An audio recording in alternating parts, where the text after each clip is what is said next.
Welcome back. Well, we are catless today because Audie is in taking a nap. He had a really exciting day on Wednesday when the new washer and dryer were delivered, and that meant delivery people came, so he gets new appliances to play all over and company, and so it completely went to the cat's head. Now, what I want to talk about today, of course, is not the lazy snoozing cat, because he may well show up. He really doesn't like it when videos are made without the cat's seal of approval, but we'll have to see. So what I wanted to talk about today was the new laundry and the implications of that. Because new laundry, that's a subject I can cover simply by saying new laundry. It's a little more than that. And it is fitting into our escape from 2020 strategy. So when we come back, we'll get into this.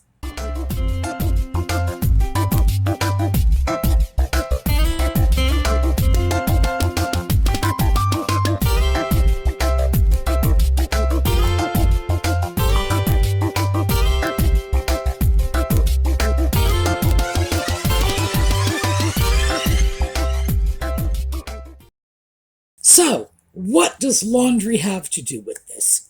Well, what I wanted to talk about today was what I used to refer to when I was a social worker dealing with my clients as let's get our butts out of those fuzzy pink slippers.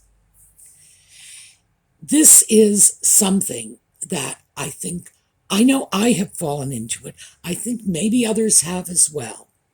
But it is this lethargic habit of getting up in the morning and maybe, if we feel like it, changing out of our jammies.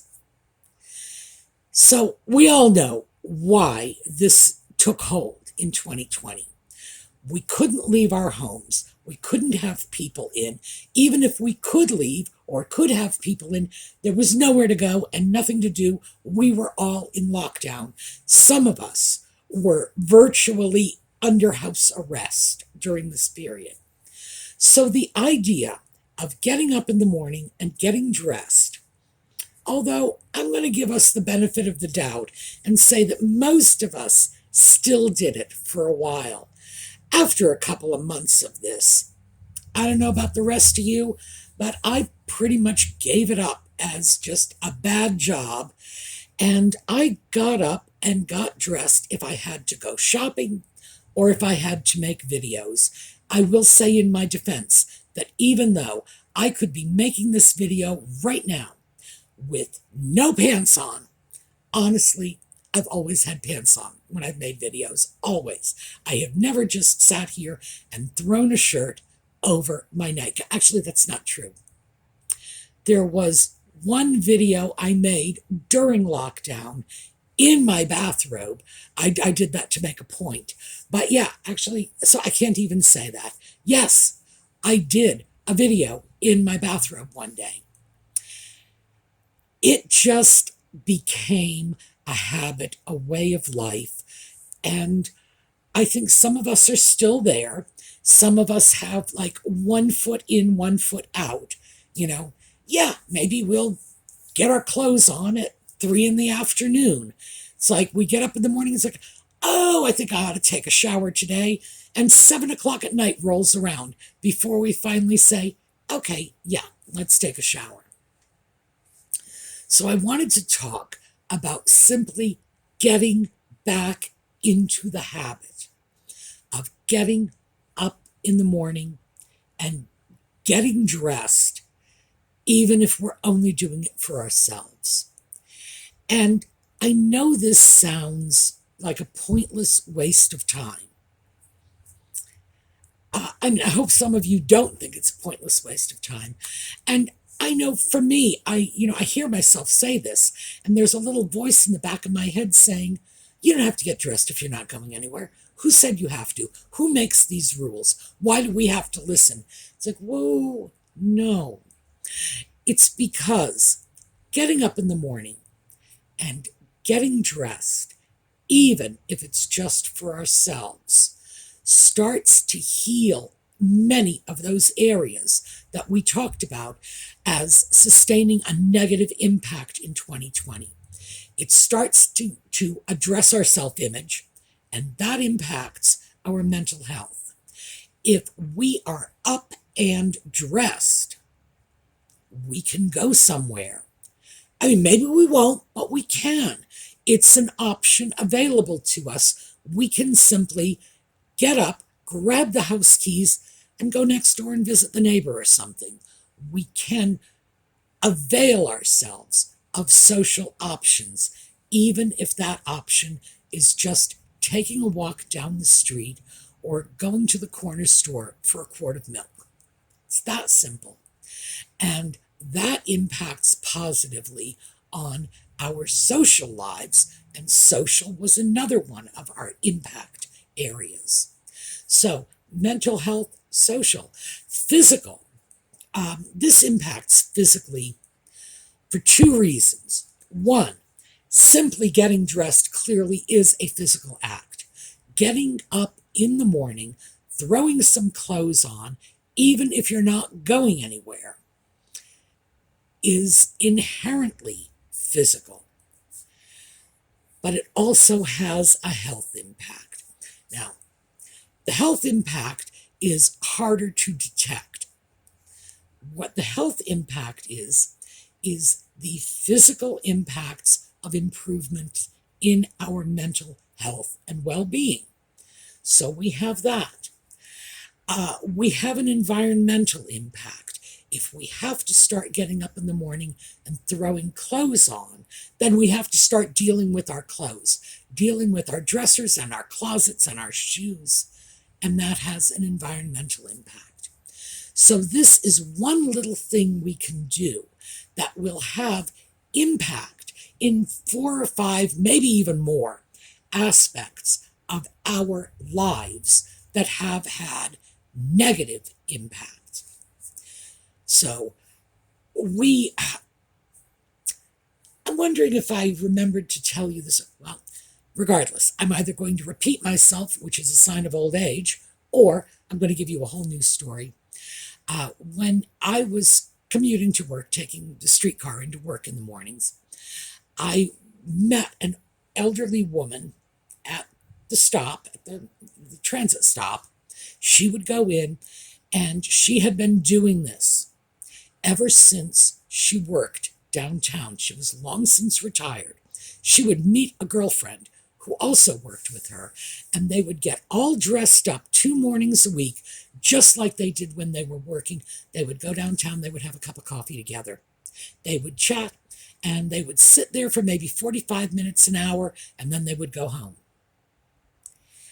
And when she told me that story, being who I am, I started looking up all of the relevant materials I could put my hands on in the medical and psychiatric journals. And by golly, she was right. There is a major impact. Now, unfortunately, I'm not going to be able to cite any of the studies now because this was many, many years ago. And I've always been grateful that I encountered that early in life so that I could drag it along with me, as it's one of those things that's always in my back pocket. I will always remember that woman.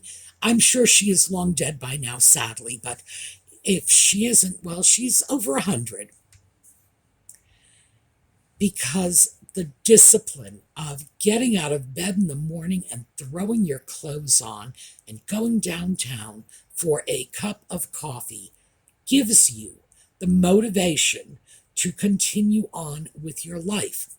Now, at that time when I pulled the literature, a retired person, from the date of their retirement until the date of their death, statistically had 18 months. Basically, you retired, and a year and a half later, you were dead. I do not know if that has changed because I have not looked it up since. But I realized this woman and her friend were not going to be in that statistical pool because they had not checked out of life. They were still going. And as I say, I've carried that with me. Even when you have serious issues going on, you are always doing better when you get up, get out of bed, and throw some clothes on. And obviously, anybody can throw clothes on, just, grab an old pair of sweatpants off the floor that you wore 3 days last week. No. It's nice if you would actually put a little effort into it. I realized in my own set of circumstances, now, those of you who have followed my videos for a while will know this, and those of you who are coming lately to my videos will not. Prior to 2020, I put on makeup when I did my videos. No makeup. Now, the reason I stopped putting on makeup was because I had gotten Bell's palsy as a result of coronavirus. And it basically, the left side of my face was completely frozen. I did videos about it at the time. If you want to go back and look it up, oh my goodness, it's quite a horror show.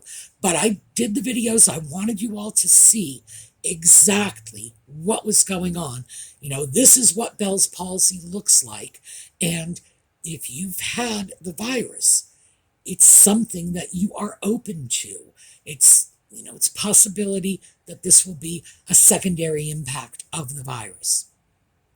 But because the left side of my face was frozen, the idea of trying to put on mascara or something like that on an eye that was not even closing, my eye did not close. In order to deal with it, I would tape my eye shut. Just adhesive tape and tape it down so that my eye didn't dry out, because that's one of the major side effects of Bell's palsy. You can actually end up with severe corneal damage because your eyes dry out because they don't blink. Well, here's the thing. I am well past the Bell's palsy. I had a good 95% recovery.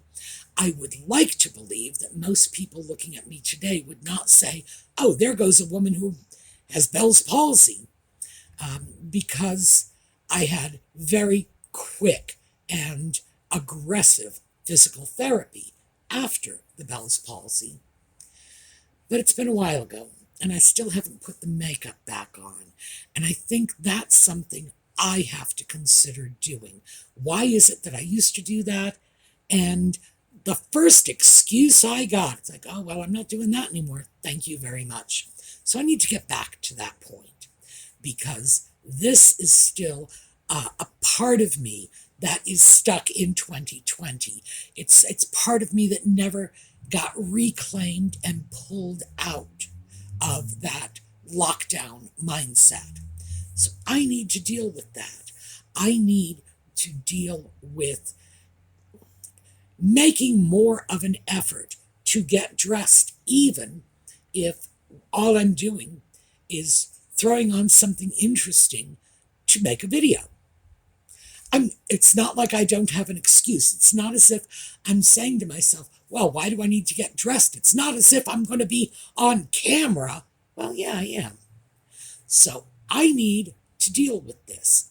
And of course, all of this, the reason this is all bubbled to the forefront of my mind is because of the washer dryer.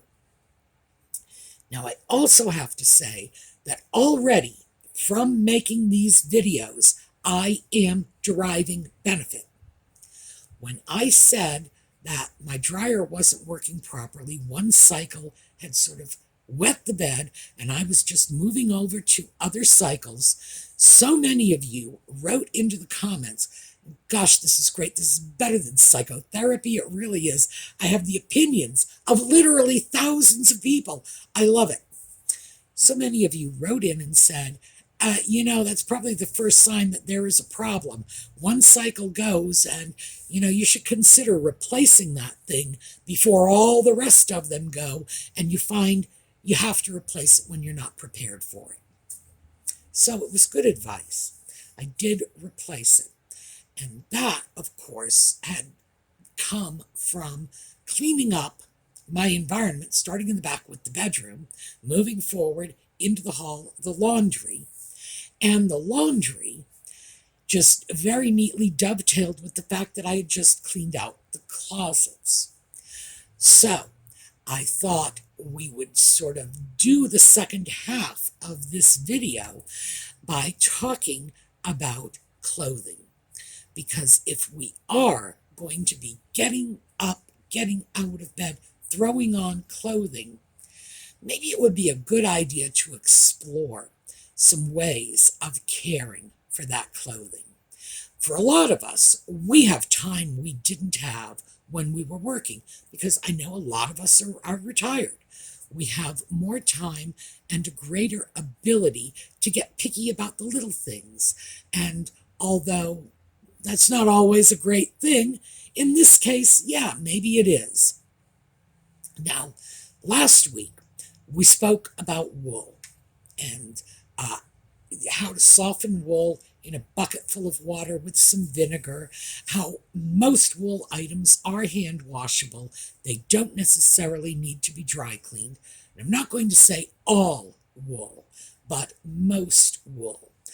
Because obviously I believe you should follow the manufacturer's recommendations, but keep in mind that manufacturers are always going to default to the more costly cleaning systems, always, because frankly, dry cleaning, not throwing things into the washing machine, is invariably going to be easier on your clothing. So, with that all in mind, when I replaced the washer, because I figured if I was replacing the dryer, I might as well get rid of that dreadful agitator that was in my washer and eating my sheets, I went over to an impeller washer, which is a lot more gentle. And hopefully it won't be nibbling on my sheets the way the old one did. So when we start to look at this, it opens up that whole can of worms of how to deal with clothing. So let me start by mentioning that one of our viewers last week had said that this is a trick she picked up, and I believe she said it was from some Scandinavian friends, that when you take a sweater, my recollection is she called it a jumper. Okay, my British friend who wrote in said, take your sweater/jumper and hang it out on the line. And yes, I have heard that too. I cannot recall where I heard it from. Did I hear it from Scandinavian friends? Well, given the fact that half my family are Scandinavian, yeah, maybe. But throwing your sweaters out to sort of air out, especially if they are wool, is going to be very effective. Now, here's another one. And this is a trick that I learned dealing with Levi's blue jeans. You do not need to wash your jeans every time you wear them. Now, with that in mind, I have been watching some YouTube videos. In particular, there is a young man who simply has not washed his jeans in months. No, I'm not going to go for that. That is a little freaky to me. This is not someone I would want to sit down next to, because he didn't have an alternative. The alternative to washing your jeans or anything else that you would like to clean without washing is you just fold them up neatly, toss them in a bag. I would suggest a paper bag, just like a paper grocery bag, and stick them in your freezer. Why? Because bacteria does not like sub-freezing temperatures, and odor comes from bacteria. So you want to clean your clothes and you don't want to wash them, and they're not actually physically dirty, like stains or mud or whatever. Freezer. It will kill the bacteria. And as I say, I learned that a long time ago with jeans, because there are a lot of people who say, do not wash your jeans after every time you wear them. Now, we discussed this before. I am from that generation where if it touched your body, it went into the laundry. That was all there was to it. Our parents, my generation's parents, and these would be the people who grew up and came of age in the Second World War. They were the hygiene freaks. They really were. And they came by it honestly. They were inundated, especially during the war years, with hygiene-related videos. And by that, I mean cleaning, because there were plenty of social hygiene videos out there. And I love those. When I get bored, I go online and I go to the Preminger Archives. Preminger Archives?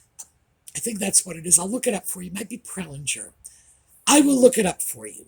Tell you what it is. It's a huge archive of all of these old social hygiene films, the do's and don'ts of dating and things like that. I love them. They're incredible. They are a slice of a previous era. I adore them.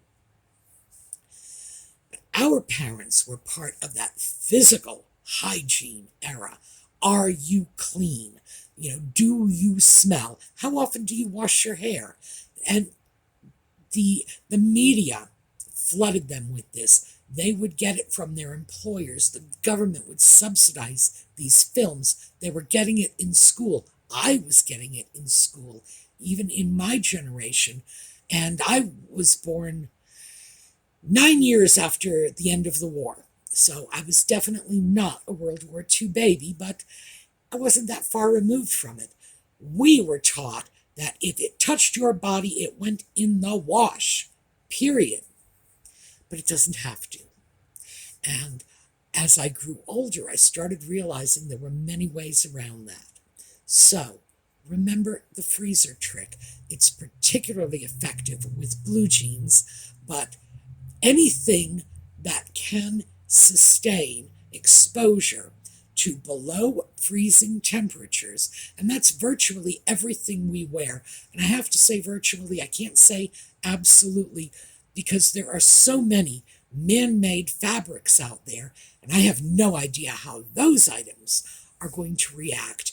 But natural fabrics are all able to support exposure to sub-freezing temperatures, but the bacteria isn't. So you want to make sure that your jeans don't smell bad after you've worn them a couple of times? Let them spend the night in a freezer. Now, I usually do the paper bag thing, stick them in a bag, because again, remember, I'm a product of my generation. The idea of dirty clothes coming in contact with food in the freezer just weirds me out more than I can say. So I make sure they're stuffed in a bag so they don't actually physically touch, because that would be too creepy for me. But it works.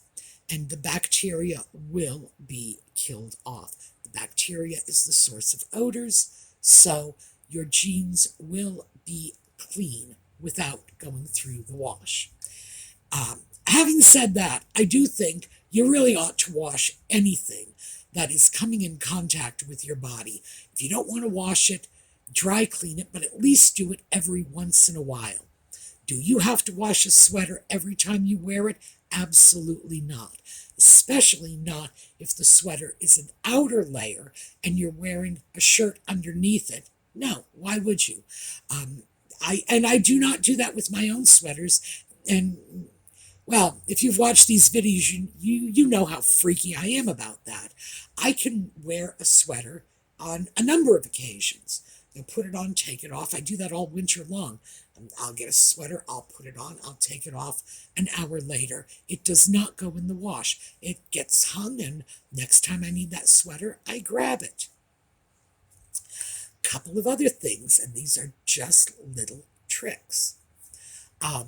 We talked about soaking your wool items in vinegar to soften them. And here, Yes, I do. I am sitting on linen right now. Let me pull this up. This is linen. I should explain this.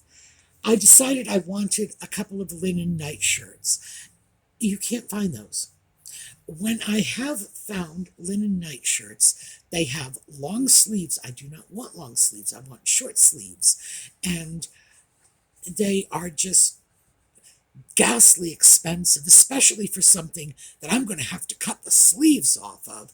So I decided I was simply going to make my own and got some linen. This is good quality, fairly heavyweight linen. The problem is this is not soft. So what I'm going to do with this before I actually make anything out of it is stick it in, probably in that same bucket that the wool fly went into with the vinegar, throw it in a bucket of water, and throw this can of Coke in with it. And it will probably be exactly this can of Coke. I think I'll save it for it. You throw a can of Coke in a bucket of water with your linen, and it will soften your linen. Just let it soak for a while. You take it out, you rinse it out, you rinse the Coke out of it. And obviously, you wouldn't let the Coke sit on it. But then check it. And if it's not soft enough, do it again. The great thing about fabrics like wool, linen, cotton, silk is these natural fabrics can usually be made softer and more, get a better hand. That's what a seamstress would call it. A hand is the feel of the fabric. You can usually improve the hand in many ways because they are natural. Cotton, the more you wash cotton, the nicer it feels. The same thing in general is true with linen, but linen, that can of Coke will speed up the process. And the reason for this is these are natural fabrics, natural fibers. Linen, however, I do need to throw this out. Linen is much stronger when it is wet. Cotton is weaker when it is wet. So, as a consequence, linen can tolerate a lot more abuse in a wash cycle. That's just an FYI.